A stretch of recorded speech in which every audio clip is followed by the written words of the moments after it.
Just up at the Yandina Permaculture garden for a talk with Murray Hallam. I thought I'd just come for a bit of a walk through their aquaponics setup. So what they've got here is they've got 4 flood and drain beds, and there's 2 little sump trays underneath. One that services those 2 and one that services these 2 beds here. So yeah, it looks like a pretty smicko setup. This is a chop system from memory. It's actually featured on his website somewhere, so we'll take a bit of a walk along.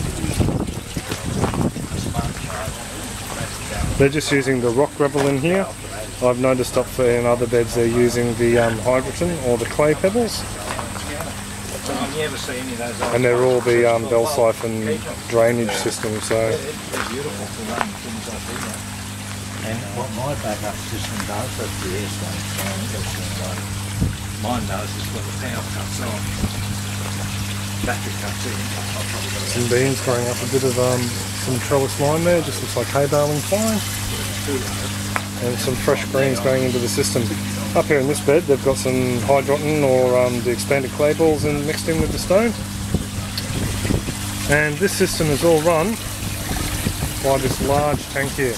I'm actually not too sure the dimensions and size or the number of perch they've got in the system, so I'll put all that up the top.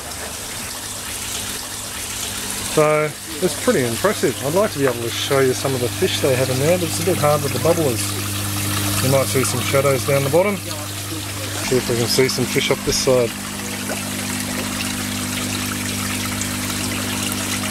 There's some duckweed or Azolla and some pellets just on the surface there. So apparently they're all very happy. There's the obligatory sea salt. And over here is just another little setup. Actually there's some duckweed or Azolla just sitting in a box. We actually have to get some of that from our neighbour's place and set up a bathtub. Yeah, and this is just a small little system. They do have some perch, but they're right up the back. They're not really playing ball today, which is understandable.